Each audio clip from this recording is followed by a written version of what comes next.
We're now in the third month of war against the Palestinian Hamas.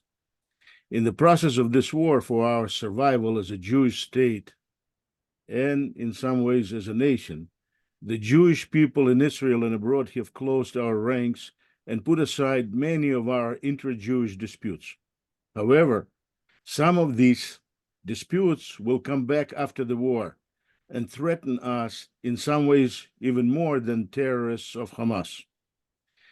One such issue is the differences among the Jewish people regarding who we consider to be a Jew. To help us figure it out from a Reformed Judaism perspective, we invited Rabbi Mark Wachowski, who graciously agreed to share with us his time and expertise in this area. Rabbi Mark Wachowski is an emerita professor of Jewish law and practice at Hebrew Union College. He specializes in literature of the Talmud and Jewish law, and for more than 20 years chaired the Responsa Committee of the Central Conference of American Rabbis.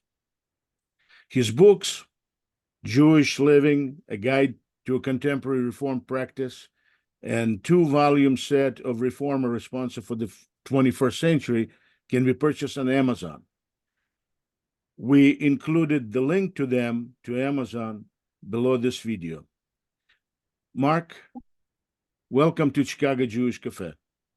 Thank you. Thank you for having me. Thank you for stopping by. You're a very important person in this area. As I mentioned in my email to you when I invited you to talk to us, is that I wanted to clarify some issues that I have in my mind regarding the Reform Judaism definition of who is a Jew. On one hand, I think that 1983 decision was a historic, very important decision because I fundamentally disagree with the so-called Orthodox perspective on the issue. But I have to say that having taken a step in the right direction, the Reform movement, as far as I'm concerned, did not go far enough. Why did Reform movement in 1983 did anything at all in this area? It's a very good question, and I think we need to take a look at it in the perspective of the history of the Reform movement. First of all, 1983 was not the beginning of the Reform movement's position on so-called patrilineal descent. And by the way, that's a misnomer. The position is that if a child has one Jewish biological parent, could be either one, the rules about Jewish identity are the same. So there's nothing patrilineal about it. It just so happened that that was the word that got used and was applied. So there's no discrimination against either man or woman in that decision. That's right. As a matter of fact, a child with a non-Jewish father and a Jewish mother is in the same situation with respect to our formal position as the child of a Jewish father and a non-Jewish mother. So it's unilineal, if there is such a word. And that it goes back really to the beginnings of, well, I would call it the classical Reform period in North America, primarily the U.S., where the Reform movement had really moved away from attachment to ritual observance in a traditional sense and was stressing the importance of ethics and religious feeling as opposed to outward formal observances. And one of the ways that this expressed itself was in conversion. Reform rabbis, early Reform rabbis in the United States wondered why, when a person converted to Judaism, it was essential for them to go through the formal ritual procedures, circumcision for men, and then mikvah or immersion for men or women. Why wouldn't it be enough simply for a person to come to us, take a course of study, and then make a profession of Jewish faith, rejecting all other religious attachments. I am now a Jew, Shema Yisrael, all of that. Shouldn't that be enough for conversion? And in 1897, that's exactly what the Reform movement voted to do. The Central Conference of American Rabbis adopted a resolution that said this would be enough for conversion. And whether or not that position mirrors the position of Reform rabbis today, many of whom, I would say the majority, have gone back to either full or partial adoption of those traditional conversion rituals. What that resolution did was express the idea that being Jewish was a matter of the head or the heart. It was not so much a legal thing as it was a spiritual thing. So, okay, now let's talk about children. What happens, and there are two cases where this comes up. What happens if a Jewish couple, a Jewish male and female, married Jewish couple, adopt a child? If the child is not the biological child of a Jewish mother, then, traditionally what you do is you convert the child. You take the child to the mikveh as an infant, perhaps, and then at the age of mitzvah, when the child becomes bar bat mitzvah, you give them a chance to decide, do I want to accept this identity or not?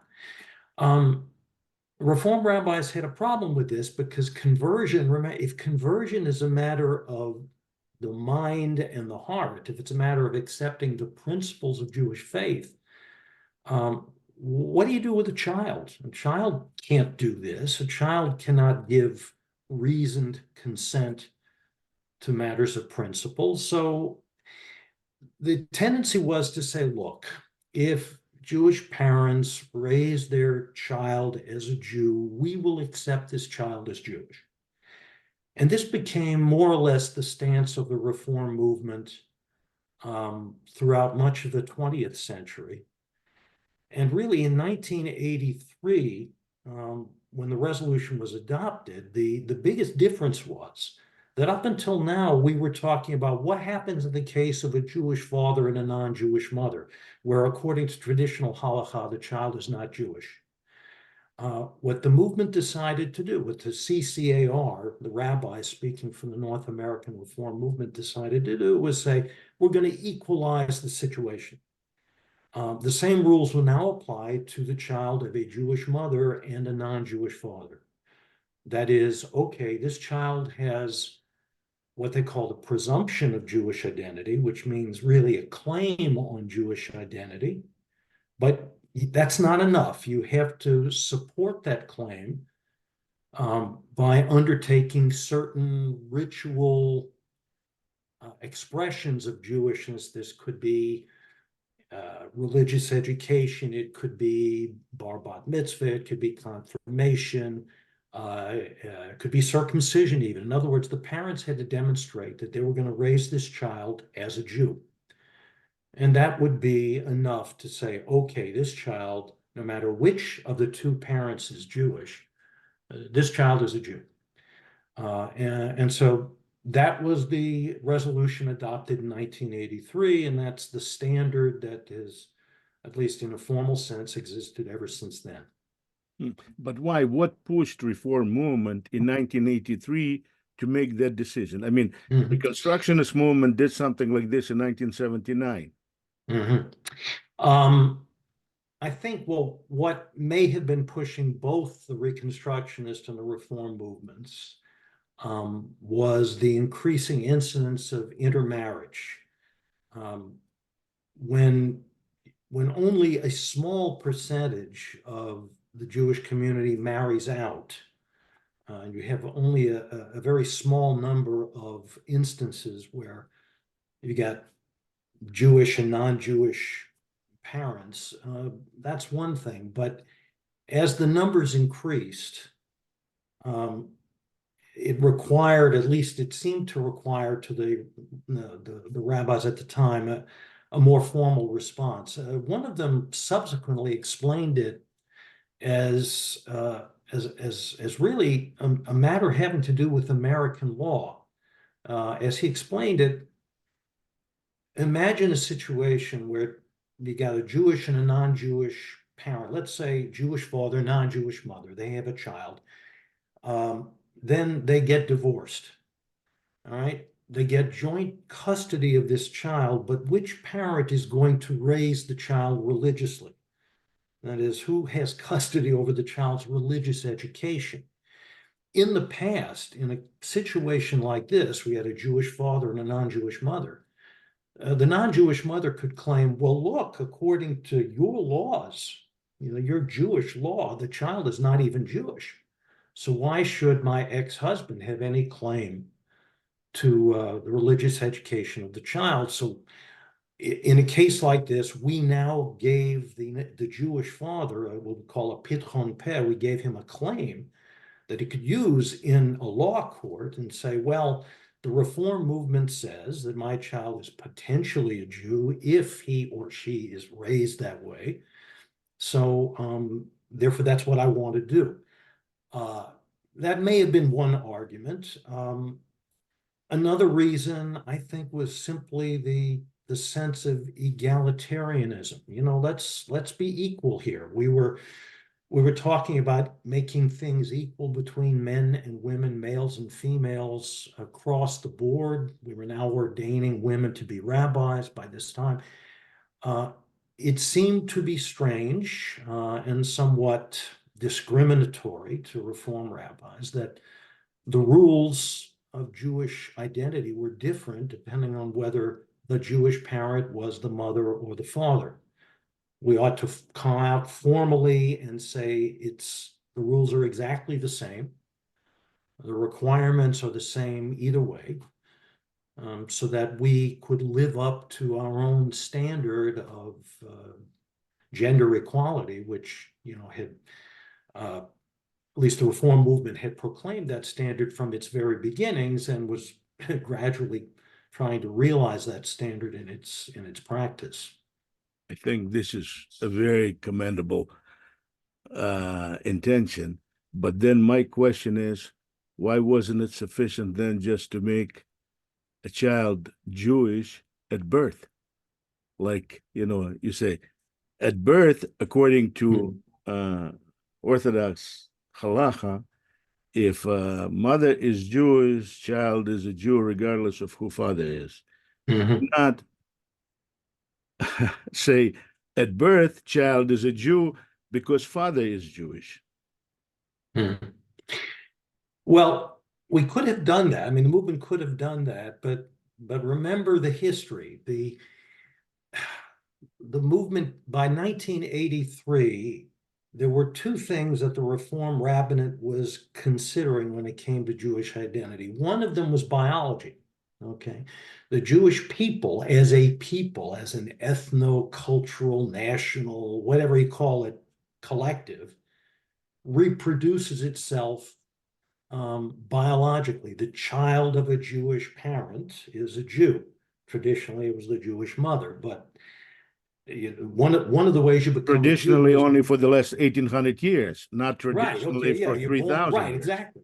You're born into the community. But the Reform movement had, since the 19th century, the Reform movement was also considering questions of right, the mind and the heart. We would call it Jewish consciousness, right? So let's go back to that conversion issue. Conversion has always been a matter of, do you accept the Torah? Do you accept the principles of Jewish religion? Do you accept Jewish practice and so forth? And the Reform, in the Reform mind, that aspect also was important.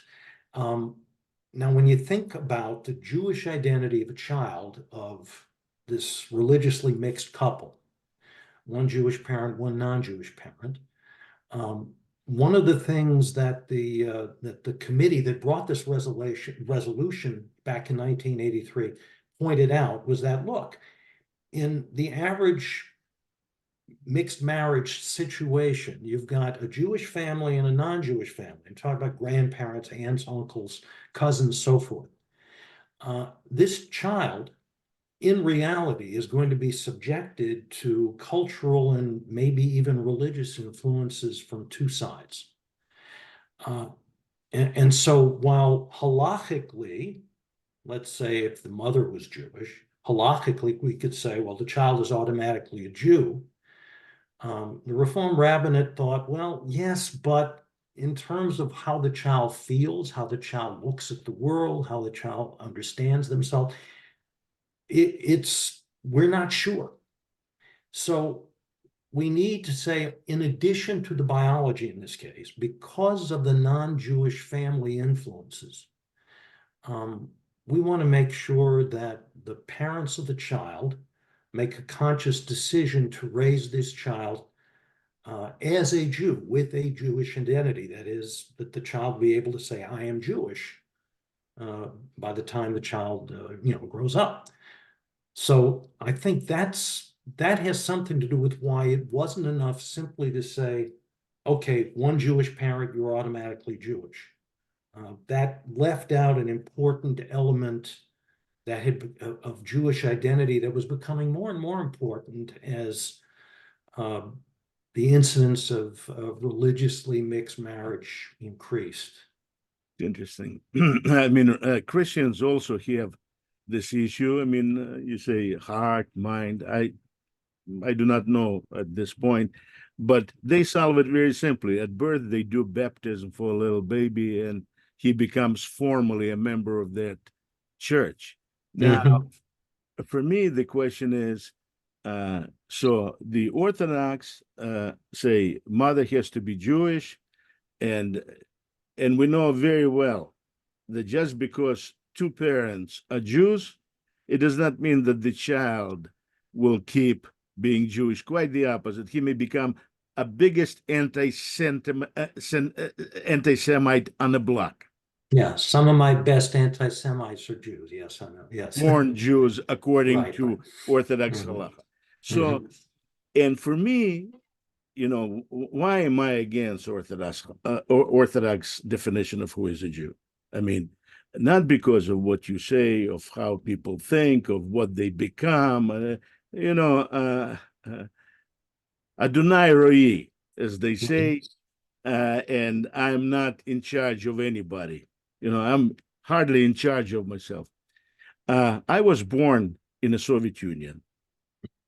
And in that country, for 3 generations, the Jews could not possibly publicly show their identification with Jewish congregation, with Jewish people. I mean, it was all in domestic documents, line 5, a Jew, some people were able to avoid it, bribing or having some relative sign that they're Russians or Ukrainians, but to identify openly and publicly that you're a Jew was not easy at all.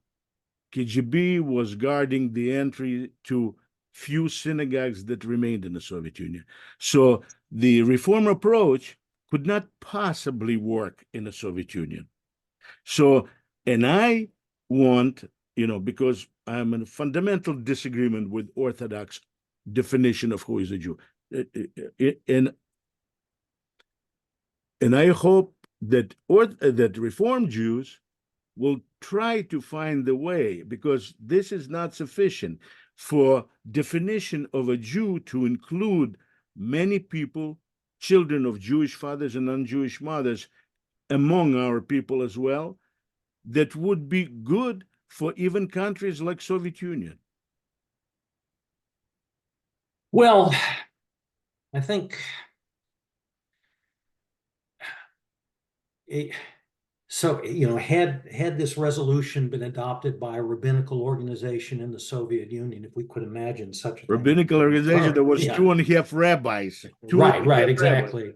KGB agents, by the way, KGB agents of Right. KGB reporting regularly to KGB on everything that is going on in their congregations. Well, look, I mean, one of the aspects of this resolution that we should point out is that it was clearly stated to apply only to the North American context. That's because Reform rabbinical organizations outside of North America have not gone along with this resolution. They have maintained the traditional halachic definition of who is a Jew, let alone Orthodox conservative rabbis. I mean, so that's one way of saying that the situation in every country with every community is different. I would go back. The closest parallel to the situation with the Jews in the former Soviet Union, you have to go back to medieval times with the Anusim, all of these Jews who were coerced, as it were. That's what Anus means, coerced or forced. You mean into accepting in Spain, Christianity. medieval Spain and Portugal? Right. People that underwent conversion to Christianity. We used to think they were secret Jews. When they closed the windows, they were davening, they put on their tefillin, and they observed Shabbat and all of that. Now we're not so sure. Many of these people tried to be Christians. Maybe they thought that, but they maintained some sort of connection to their Jewishness, partly in language. They were speaking Ladino or whatever. Partly in the ritual behaviors. They lit candles on Friday night long after they forgot why they did that. That kind of thing. When these Jews arrived in other places, let's say in Amsterdam or in Turkey, or places where they could affiliate with the Jewish community again, their memory of the fact, yes, well, we were Jewish at one time, brought them into contact with organized Jewish communities. Now the question is, what do we do with these folks who for several generations have not had a real Jewish education? They may have some claim to being Jewish because their parents were Jewish and their grandparents were Jewish, and there's Jewish descent. Even if there was mixed marriage, there's Jewish descent that they can trace. But the fact that you were descended from a Jew, even if your mother was Jewish, meant very little if you showed up at a synagogue someplace and you didn't know an aleph from a bet, and you had no idea what Judaism was about. And so what happened, and we read about this in the halachic literature, what happened is that the rabbis began to require a kind of conversion process. I say kind of conversion because they said, you know what, halachically, you're Jewish. That's why we're even talking about you. But because you know next to nothing, we all agree to that because of what you've gone through, it's not your fault. But in order for you to become a full participating member of the Jewish people, you got to learn something.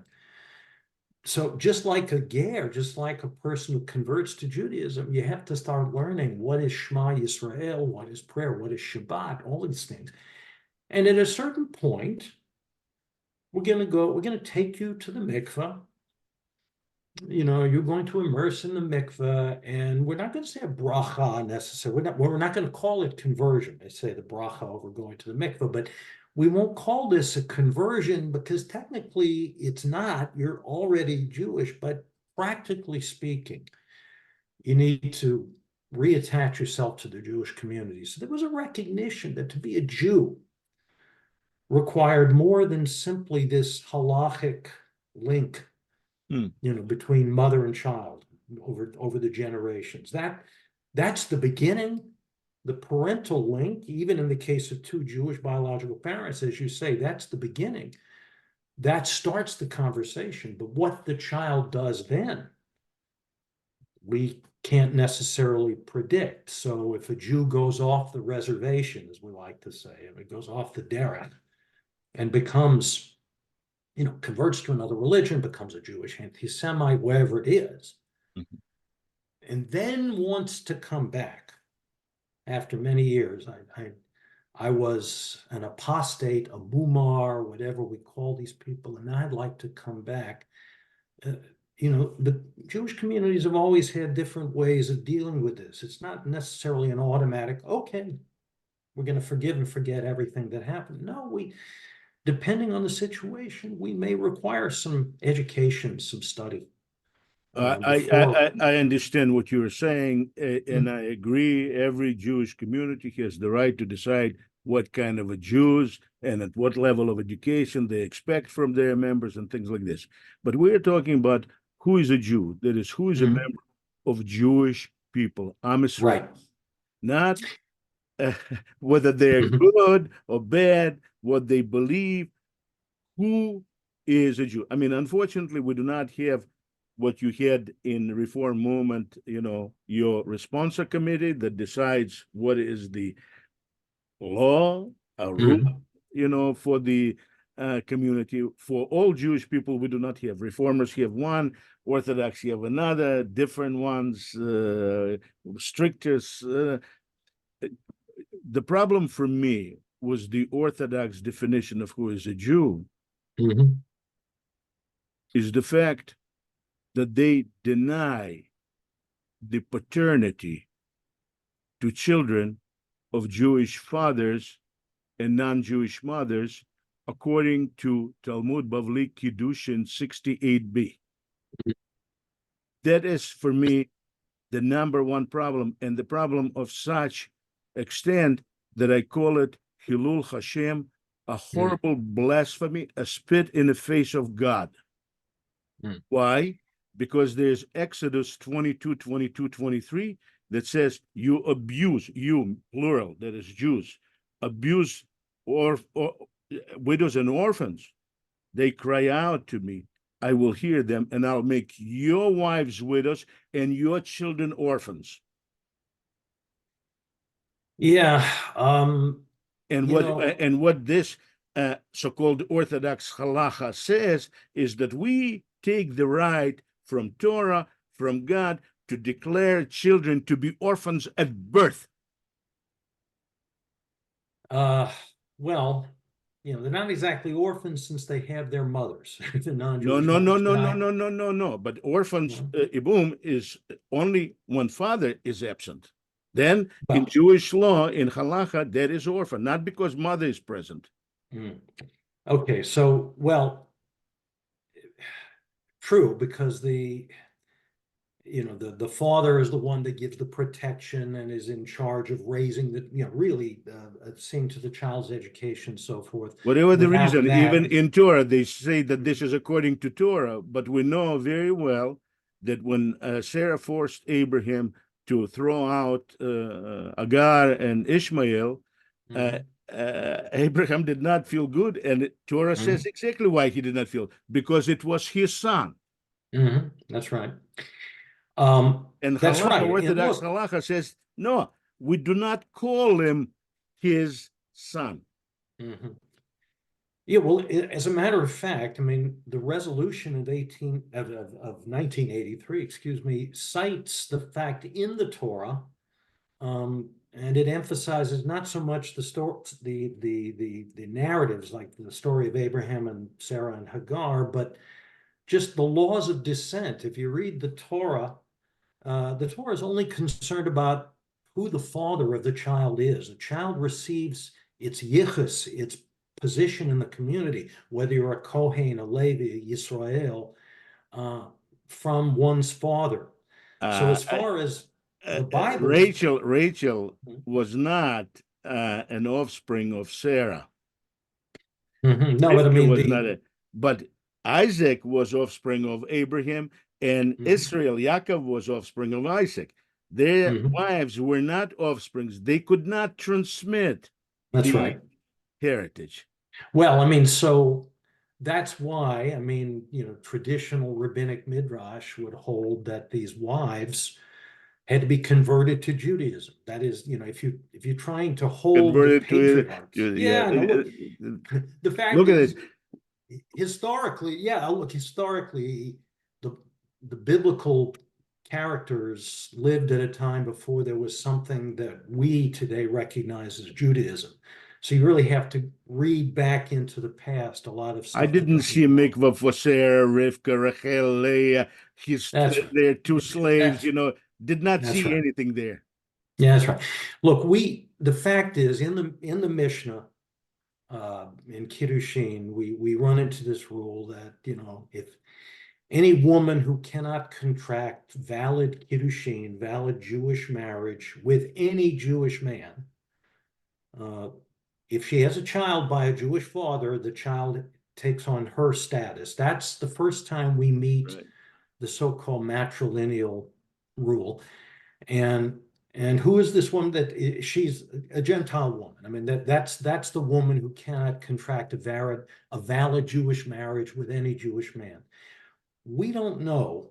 The question, historically, the question would be, why did the rabbis change from what had been a patrilineal standard, the child of the father? If the father was an Israelite, the child is an Israelite, why did, by the time the Mishnah comes around, why is there a change? And we don't know exactly. Historians make various suggestions, and none of them really are absolutely provable. What we do know is that's the halachic rule. But where did they get the authority to declare a child to be fatherless? Where did they get that authority? Well, they would say the child is fatherless because there was no connection, there was no halachic Jewish connection, no yichus between the Jewish father and his child by a non-Jewish woman. Very interesting.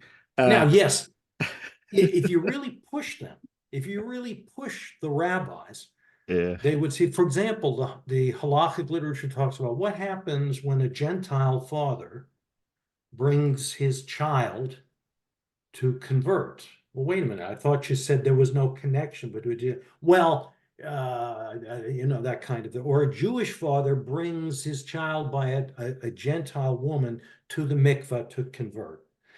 Okay, and we say, all right, well, fine, we'll follow the instructions of the Jewish father because after all, this is his child. Well, wait a minute. I thought it wasn't his child. I thought you Well, did not know who child was. in fact, we do know.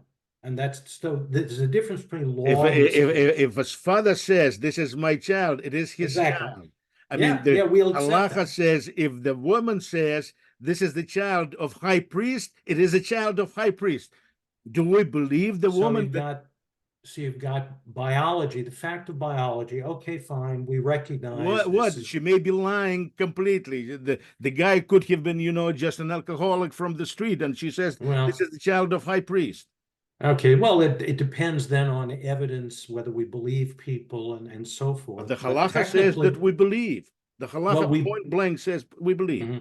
we believe unless, I mean, if somebody can bring evidence to the contrary, then we don't believe. But the By presumption the is way, this that. is halacha only late halacha because Oh, sure, sure. the book of Jubilee, which is still part of canon, for Ethiopian Jews, says a woman like this should be executed, by stoning. Yeah. Well, look, it goes back to Ezra and Nehemiah in the late biblical books, where all of these Chaldean women and their children were to be put away, sent away, Mm. because the fear was these children would grow up without a Jewish consciousness. Mm. They weren't speaking the Jewish language, and therefore the fear was they weren't growing up as Jews. So there's a recognition on the one hand, yes, you're a Jewish father. But there we understand it. They follow Zoroastrian law. Mhm.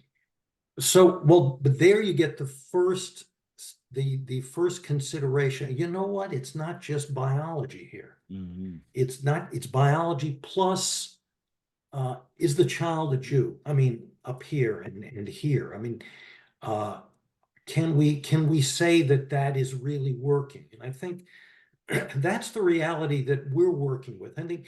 But let me ask you a question. Mhm, There's another question. Child is a Jew.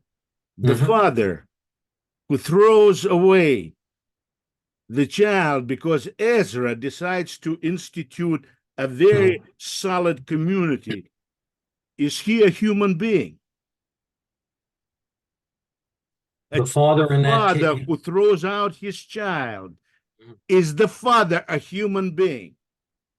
It's a very good question, one which the text does not ask, but that we could well ask, what was there not a solution other If somebody would tell you, for the benefit of God, for the benefit of Israel, for the benefit, have your child or children and throw them away, what would you do? It was a very harsh remedy. There's no question about it. There's no question about it. What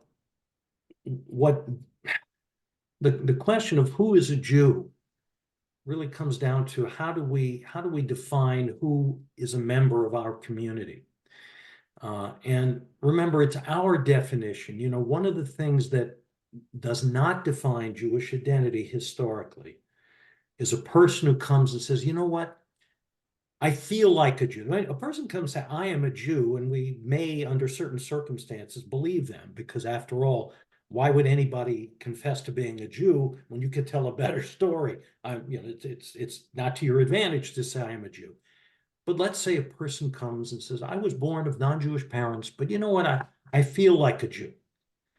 And we say to this person, well, that's lovely, but you're not Jewish until the community recognizes you as Jewish. And we have a procedure for applying that label to people. Absolutely, because if you claim that you're a Jew, and let's say you're a Hebrew Israelite or Christian that insists that he is the real Jew, and you're circumcised we get into in trouble. flesh. Right. So, stepping back from halakha, I would say that every group has to have the right to define its own membership. Otherwise, how can you be a group or a community?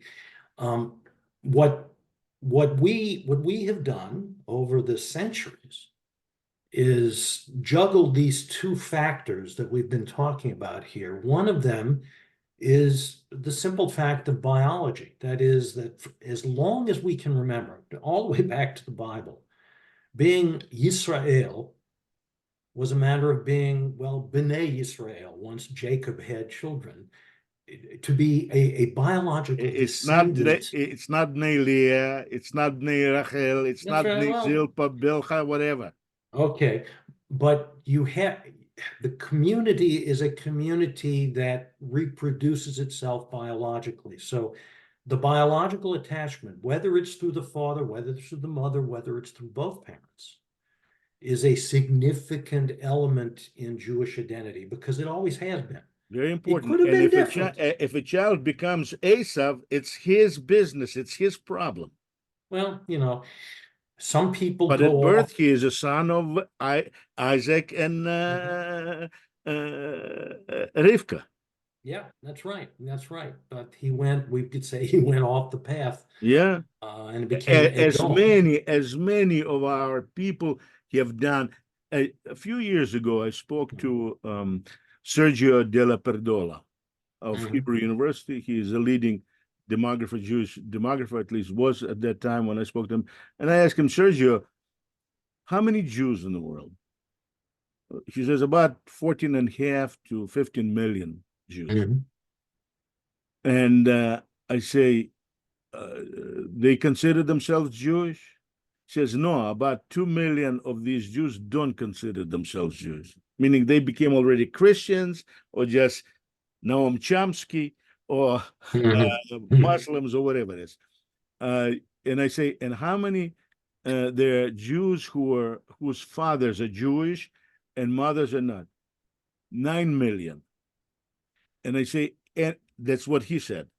And of them, how many consider themselves Jewish? He says 6 million. So there's a number for you. Take a look at this thing. Well, because that simply says the question of who is a Jew depends on, number one, who's asking the question, and number two, what rules do we use to define the term? The rabbis, and this goes for rabbis across the spectrum, have particular religious rules for determining who has a legitimate claim to being a Jew. But that doesn't necessarily account for people who somehow fall under the rubric of who is a Jew by somebody else's set of definitions. I agree. I agree with you, and that's why I when I talk about this topic, and I think I'm gonna mm, I'm gonna I think I'm gonna talk in Chicago Jewish Cafe about this issue a lot. Why? Because this is the issue that divides us very, very, very much. I mean, the Orthodox, puff against Reform Jews because of this change of definition 83 plus the conversion thing and none. Yeah. They separate Jews of America from Jews of Israel and other places, and it does not mean that we are going to get anywhere, because this is the process, of centuries, millennia. But I have to say this. I get back to the same thing, Kiddushin 68b. Who gave them the right to deprive a child of his father? What do they draw the right on? Huh? They would say the child doesn't have a Jewish father. They would say that the child I'm simply sorry. they did not deprive anybody. The law, they would say the law is the law. If you can criticize the law on ethical grounds. No, I'm asking, where did you get the right to tell father the child is not his without knowing anything about it? Well, because they were working with the definition of Jewish identity, which simply said that the child of a non-Jewish mother is by definition not a Jew. Now, it's very interesting, because, in ancient Rome, ancient Greece, and in 19th century America, the definition was the same.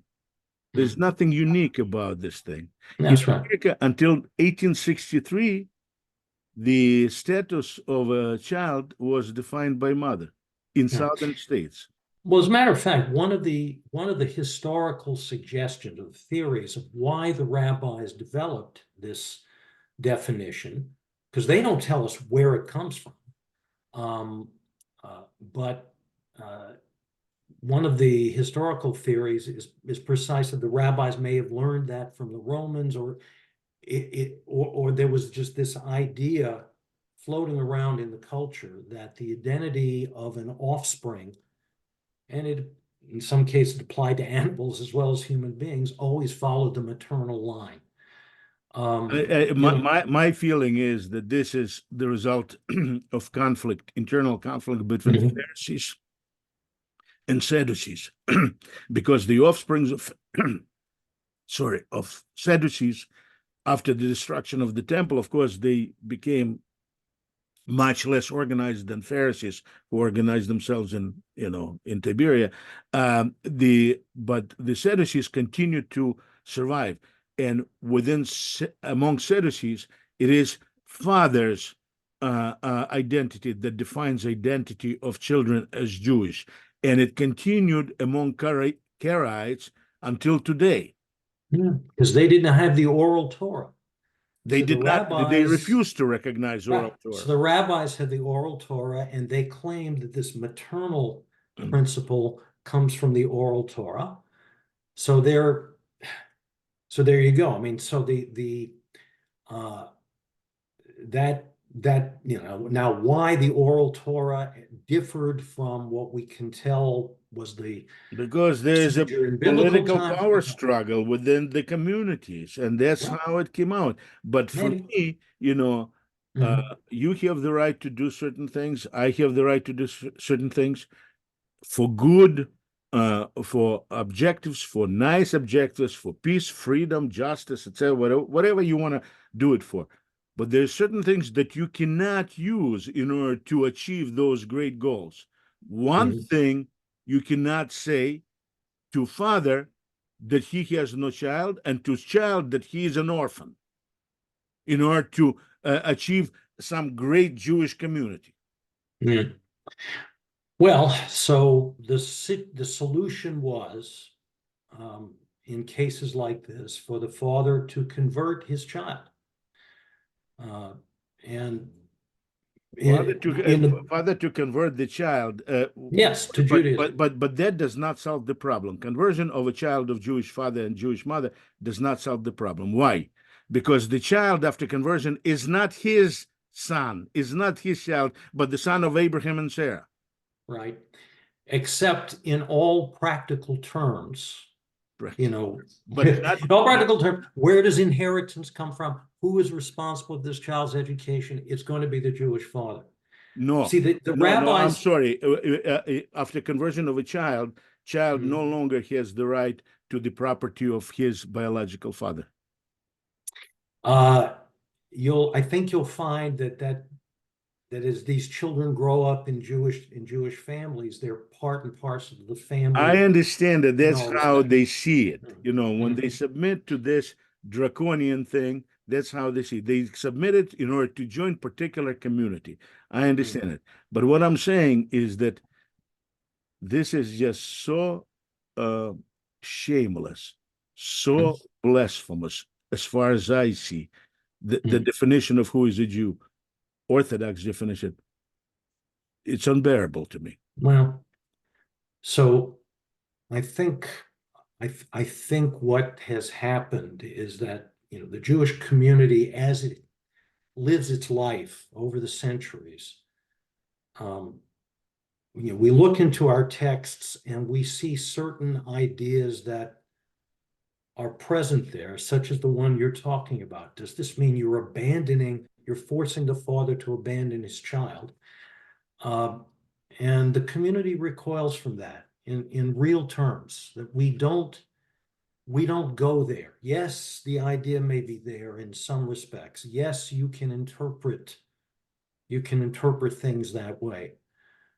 In general, the community has steered away from that.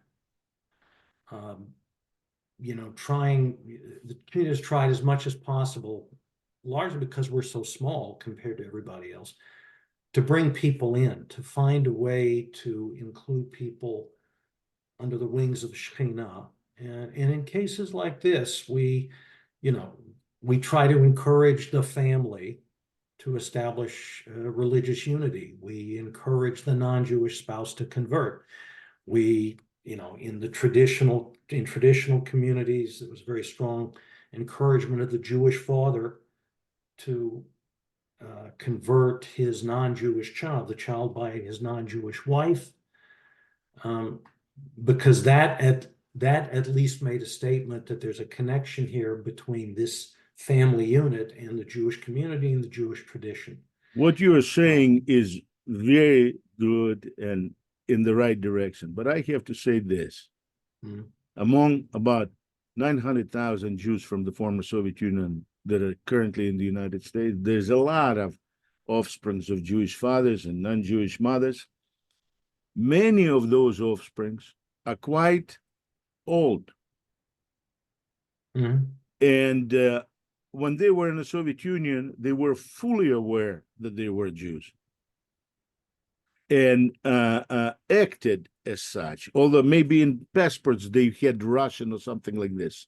Coming to the United States, there's no longer that they're Jew, and that is not, at least until now, was these events, it was not a big problem. Quite the opposite was the advantage. But many of them don't speak English. They can't go to Reform synagogue that may accept them, or Reconstructionists. And Orthodox synagogue does not accept them as Jews. So where do they fit? Well, that is... And they cannot be buried on Jewish cemeteries, you know, there's a problem. And in Israel, you have problems of people dying to defend Israel against Hamas, and they're buried over the fence because they're not Jews from the point of view of rabbinate there. So I think look, I mean, I know I can speak for the reform movement in North America.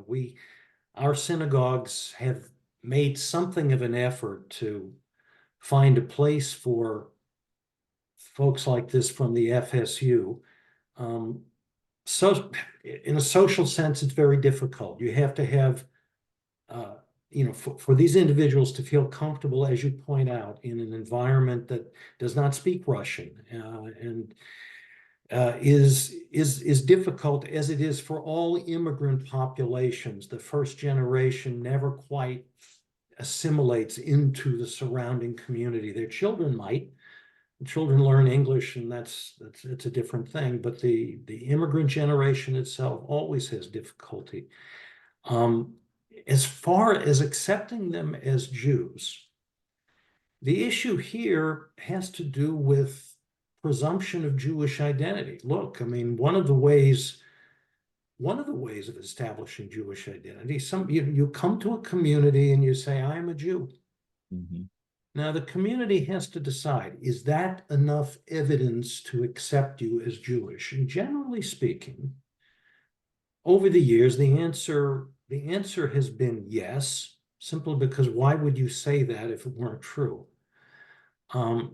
Some people wonder today, well, is the situation different? But I think certainly in the Reform community, we haven't had any problem. There have been no questions raised in our circles as to the Jewishness of the people who have come from the former Soviet Union, at least in terms of their Jewish identity on a minimal. That is not what I find when I read different articles about the people like that, who I consider fully Jewish, that in Reform synagogue feel that they're put up on and not fully accepted, etc., etc.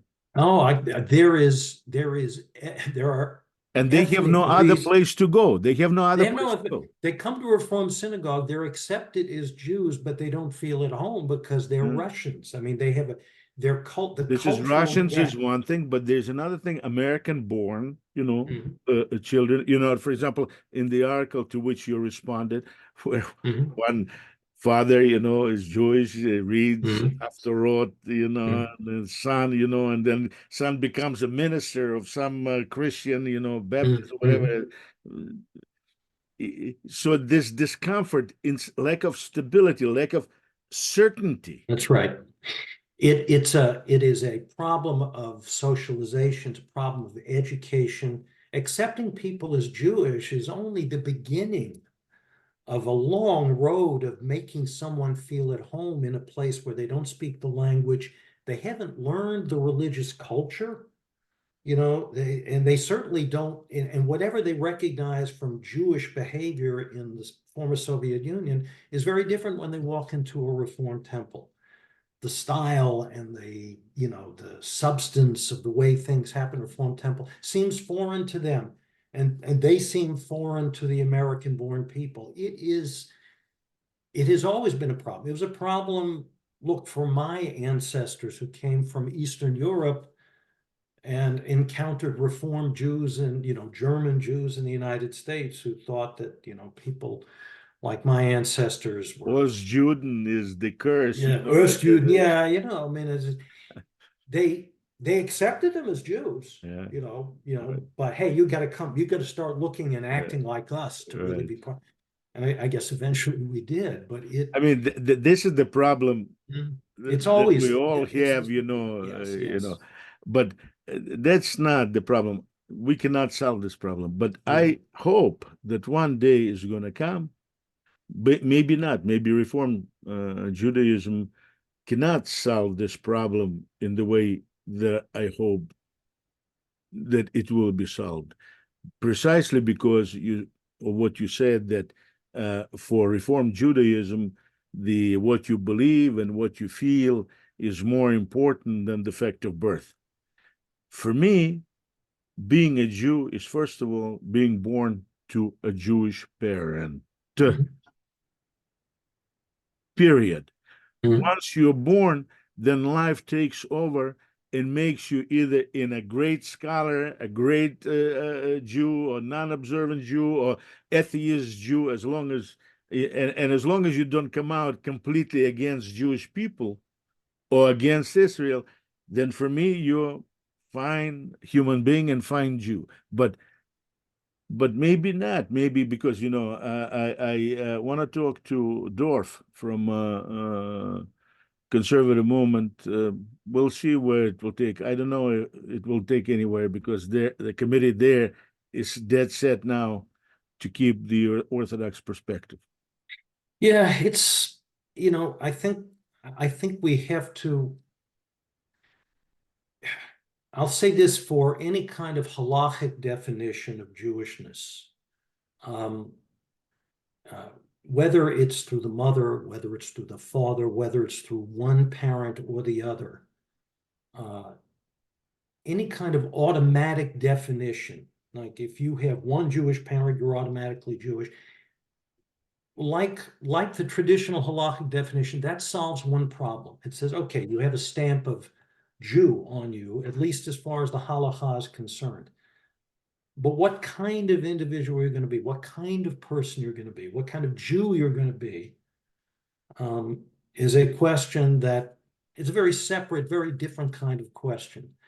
And it's not determined by who your one Jewish parent is. It's going to be determined by who you are over the course of your life.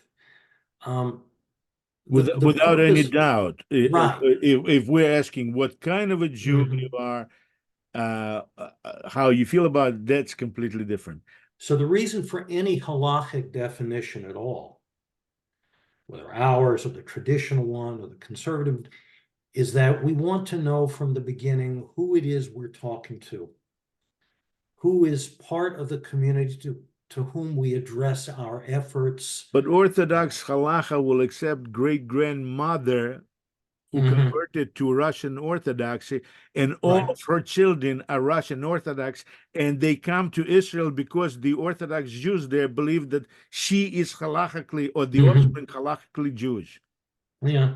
Now, whether they let their children marry into that family is another question. That has to do with the quality of their Jewishness, of their Jewish identity, their Jewish behavior, and so forth. What we've said is that, look, that family,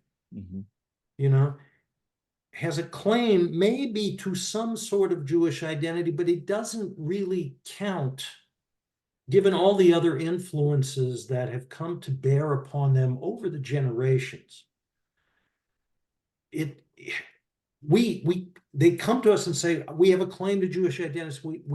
That's fine, but because of your situation, let's talk about what Judaism means. Let's think about the quality of your Jewishness. Not that you have to take a PhD degree, not that you have to be ordained as a rabbi to become a Jew. You have to learn something about the religion, about what it is to be Jewish. And then we can say, okay, we know your identity is that of a Jew and not the identity of whatever else you were exposed to over this time. I mean, I think what the Reform definition tries to do, and there are problems with it, I'll guarantee you, but what it tries to do is we're going to mix. We have to put together the fact of biology. You're born to a Jew in some way with the fact of culture that when only one of your parents is a Jew, that means 50% of your family is not Jewish. But even if 100%, if mother and father is Jewish, there's no guarantee. Take a look at all of those Jews running around screaming, down with Israel, down. That's true. And we have every right to say to a Jew who, we've always had a right, a Jew who was born to two Jewish parents and then joins another religion. We say, okay, you're still halachically Jewish, but that doesn't mean we're going to let you get married. We don't give you an aliyah in our shul. We don't include you in the absolutely community. agree. I absolutely agree with you. Yeah. We've always had the right to banish people from the community. It's an awful thing as to long do. as they're adult people. But Sure, banishing children at birth is Hilul Hashem. if what we say it is if we don't allow the parents an avenue into the community. But the No, but parents do the have a father right. may die. There's not, it does not work. For me, being born to Jewish parents is the beginning. Being born to Abraham is the beginning of Isaac. You Mhm. know, and being born to Isaac is the beginning, you know, for Israel. In any case, Rabbi, I want to thank you very, very much for your time and for your expertise. This was, to me at least, was very enlightening. Well, thank you. I enjoyed it very much, and I really appreciate your position. It's a very powerful one. Well, I thank you very much, Rabbi. I hope it's not going to be the last time, and I especially honored to host you in Chicago Jewish Cafe. Thank you. It was a pleasure. You have a great day.